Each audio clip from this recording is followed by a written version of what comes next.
conversation. We are joined now by Tara Singer, board member at the Wayne Theater. Thank you so much for being here with us. My pleasure to be here. It's wonderful to come and visit. Well, we are so happy to have you, and we're always excited to talk about the Wayne.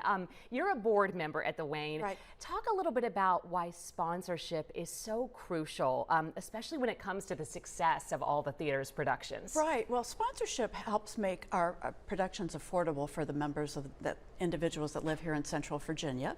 But they also have the opportunity to augment a performance. For example, the sponsorship helped bring in the special talent that we had for the Little Shop of Horrors most recently, and it brought in the gentleman to do the voice for Audrey 2.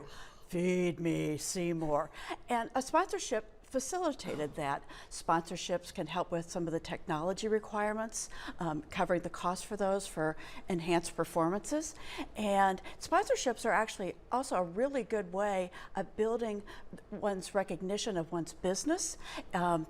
For an individual or a company to sponsor, they will have access to tickets, they will have the chance to do perhaps a meet and greet with performers, or they'll have the chance to do something fun.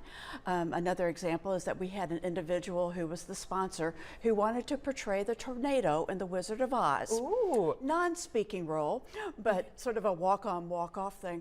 And so for being a sponsor can also just be outright fun, but it is a nice marketing opportunity. And for your customers or your family or your friends or employees, being a sponsor provides you access to tickets so that you will have the opportunity to show gratitude and appreciation for those individuals. Wonderful. I got to say, I saw a Little Shop and the voice of the plant was incredible. So that was an amazing sponsorship right there. Yeah. What message would you like to convey to people, businesses who might be considering sponsoring? Yeah.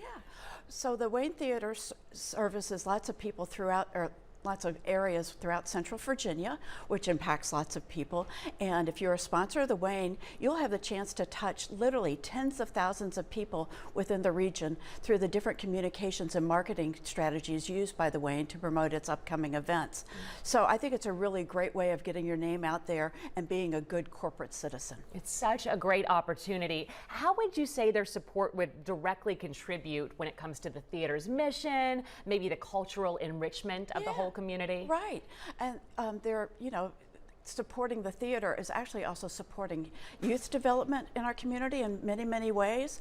And that's one of the things that I think is most exciting about what the Wayne Theater does through its Studio Wayne programs. But an awful lot of young people are cast in different performances, and if they're interested in a career in the arts, your sponsorship will provide them with the opportunity to say, do I want to be a stage actress, or do I want to be a producer, or do I want to learn technology? And all those things, it's not just what shows up on the stage, but it's that youth development that many of our sponsorships provide those opportunities. Yeah, so many great ways to get involved. And I know there are a lot of wonderful things coming up this summer and beyond. Right. What are some things you are looking forward to at the Wayne? Well, part of what we're doing this summer is that we're planning for our centennial celebration, which will take place in 2026. The theater itself was built in 1926, and it closed for a number of years, as case with many such theaters. It reopened in 2016, so there'll be the centennial for the building, but also the 10-year anniversary for the operation of the theater. But just this weekend, tomorrow night at 7:30, we have the Brit Pack, which is, I think, the most authentic British invasion group on this side of the pond, as we like to say, and they'll be featuring music from the Beatles and the Rolling Stones and the Who and Elton John and David Bowie. And so for a lot of us who were raised in the 60s and 70s, it's going to be our music. On July 20th, Selwyn Birchwood, a very talented blues vocalist, guitarist, and songwriter from Tampa, will be performing at the Ross Performing Arts Center at the theater. In late August, we're going to have the two performances of Little Mermaid, and there is, again, great young talent, particularly the actors portraying the lead role of Ariel.